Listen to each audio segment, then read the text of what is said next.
I wrote and directed Pootie Tang. Pootie Tang, and about the visual elements of the movie, and he seemed to think that I approached it as a filmmaker, which I did, and he noticed that I hired Willie Courant as the director of photography for Pootie Tang, and Willie Courant was an eminent kind of new wave French, very old director of photography who made films with Serge Gainsbourg, and he made a film with Godard,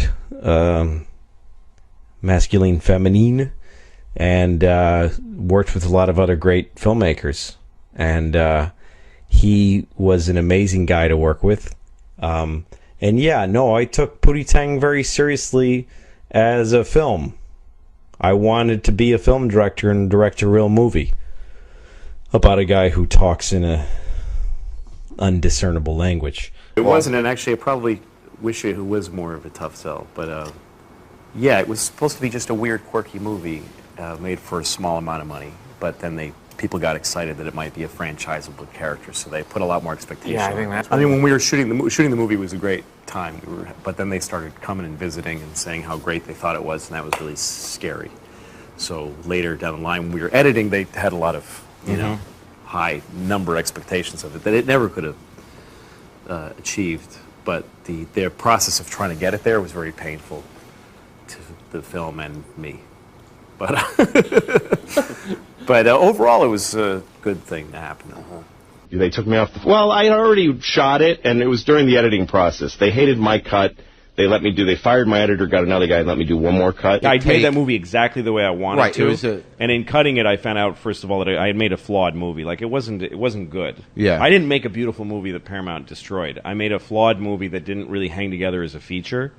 I would, with the wisdom I have now, I would have, if I were them, just let it be released the way I made it. Yeah. And just see what happens. It wasn't a big risk. It was a $3 million movie. Yeah. And Chris Rock was in it. Yeah. It made its money back the first weekend. It was fine. Yeah. I would have just let it go because they wasted an enormous amount of money. They recut for almost a year.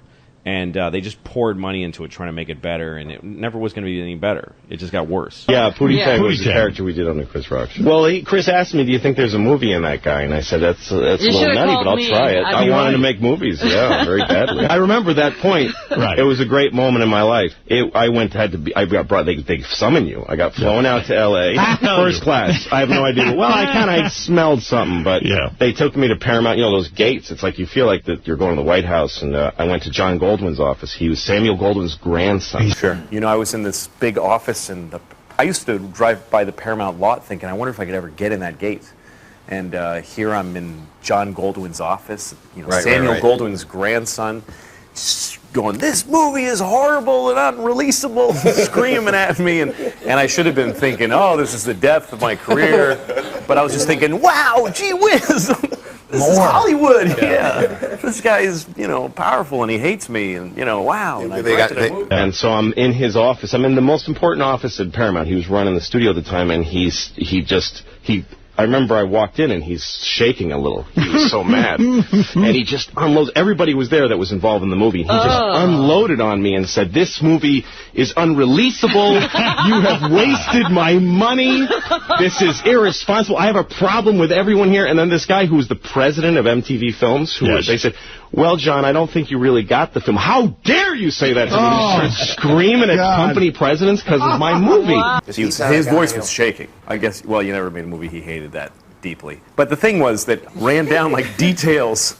It's like, and then why would a man who shuns every woman and makes a beautiful woman drink milk from a saucer on the floor fall for such an ugly, disgusting pig of a floozy?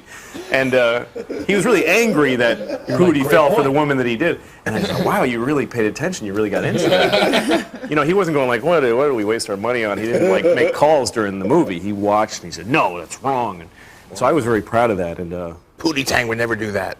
No, yeah. I mean, it hurt. It was painful. Better than you knew Pootie.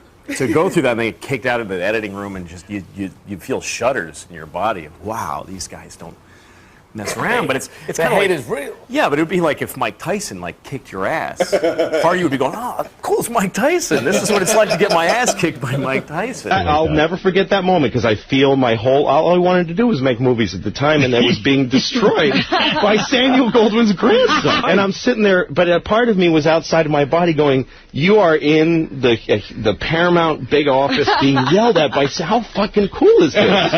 Really? You were able to... Yes, I was able to enjoy it. You turned it into a positive. Absolutely, because who gets to have that very rare, beautiful experience to get to have it? I didn't like what eventually came out. I liked what I showed him. What you showed him, right. And then they And one fixed thing, it. you know, that I never felt too bad about it, because he was very passionate about the hate, and he... To me, the key is, like, surviving failure is it just turns you, it's a very great experience. Tell me about it. Yeah, look, I went through all of that, Howard, and they killed, the press. I mean, I grew up watching Siskel and Ebert on PBS, when it was that show, and so I always dreamed when I was a kid, someday Roger Ebert and that other dude who's dead are going to look at me through the camera and say something about my movies. And here was Roger Ebert saying, Pootie Tang is so bad I don't even understand what it is. This isn't even a movie. It's not even complete. Yeah, he was like so hateful. And I'm having the experience of becoming famous for making a movie everyone unanimously thinks is awful, including Robin, who I grew up listening to and loved. Right. Because none of the pain you experience and stuff like that sticks with you, really, if you're smart about it. It just goes away. And all that's left is that I got to make a movie. Right. And even the worst parts of it were just fascinating. To be on the inside of a movie and go under siege, it was fascinating, because I never thought I'd get that opportunity. Because Chris was in it, and he was hot. Right. Yeah. And, it made its money back, and I get good checks for Pootie Tang. It's doing really well. Yeah, it's a cult hit. People dig it. Wow. I can't look at 2 minutes of it, because it just turned into a train wreck. But I think it might have been a good movie if we had done it all one way. It's just that they wanted to backtrack and try to do something else with it. And, that kind of stuff. But the thing is that going through that, though, Howard, and getting through it, and then a few months later realizing I survived that was really hard, but I feel fine. It doesn't stick to you. But I'm so much smarter, and I think that my show now is totally succeeding because Pootie Tang failed. I swear to God, it wouldn't have happened without it. Chris and I are very good friends. Oh, good. Okay. And we've wrote a movie together since then. We've done a lot of things. I think we had one phone call where we were like, Clinton and Gore after the election. Whose fault is this? But no, but there are people that moved away from me, and they're all reading about me in the trades, having my own show now. Well, you learn what beatings life can give you, and then you go, well, I'm not afraid. And I thought when I did this show, I might get the shit kicked out of me again, but I've had the shit kicked out of me. No, when I was making Pootie Tang, when we were in pre-production, there's this producer on the movie, Cotty Chubb, and he was like my right-hand man. He was doing everything for me. And Chris came up to me and said, that guy's going to take the movie away from you eventually. Oh. And I was like, that's crazy. He's my partner. This guy's got my back. And he goes, no, that guy is going to eventually take this movie away from you and kill you. And it's exactly what happened. Wow. Like, he just knew it. He didn't even know the guy. He saw the two of us talking, and he's like, yeah, that's the guy. That's the guy they picked to watch you and help you, and then in the end, he's going to screw you. Oh. And that guy did pry the movie away from me and fuck me hard in the ass. He's good enough now at the game to go, he just goes, oh, that's that guy who does that. And now I'm that way. Now I can do that. There's a guy with a nervous laugh who will sell you out eventually under pressure. Yeah. There's the dude. There's like all kinds of people. There's the chick. There's the woman who takes during a meeting, she takes off her shoes and then sits kind of cat-like and says how much she loves you. Mm-hmm. And she'll eventually fuck you up the ass with somebody else's dick. She'll rip off some other guy's dick and just put shove it on right the end in of your a broom ass and shove it up your ass.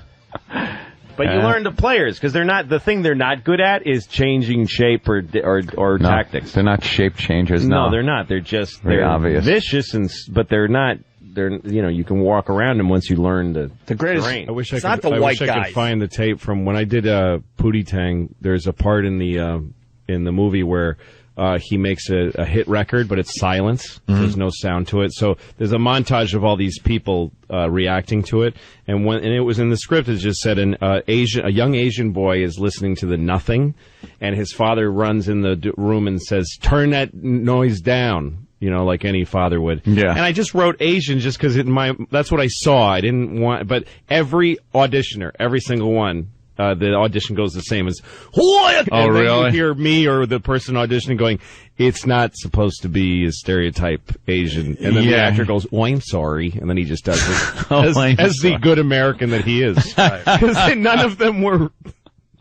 they were all American-born Asians, but they just assumed, they want me to go, oh! He wants the wacky. I was like, no, I actually don't want that. When I was doing Pootie Tang and they fired me off the movie, I thought seriously about taking a beta tape to Canal Street. It was white. And just dropping it. Well, and also Like, they no, I added thought that was dumb kind of good. narration. Like, the movie was meant to be kind of awkward and strange. That's the way that I make stuff. And so they took everything that was sort of strange and they explained it with narration. Oh, that's With always dumb good. Yeah, that's narration. He was just trying to get the movie out, so he stayed with it and kept them involved in it and stuff. But that was the end of my...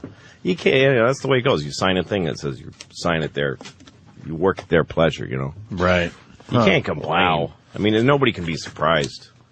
You work for a movie studio. It's not your own house. They didn't come to your house. It was so humiliating. It was so hard. The pressure was so much because something was out there that I didn't like. I wouldn't mind if I felt like somebody was fucking up a thing and I don't believe that you shouldn't fire a director. Right. When I made that movie, I signed a regular studio contract that says I serve at their pleasure and they can replace me on a day's notice. I knew that. So I can't say they took my movie away. They hired me to work on a movie that I happen to have written and that I care a lot about. But I got thrown off because I wasn't doing what they wanted. That's the way it works. I had a meeting with a big director at the time who told me some things that you can do. One thing he said is when they take the movie away from you, it's inevitable. It happens to almost every movie that the director loses control during the editing. But the thing you can count on is that the studios don't have any better ideas than you do. And they don't really want to edit. They don't enjoy the work. It's your idea. You have the creativity and you like it.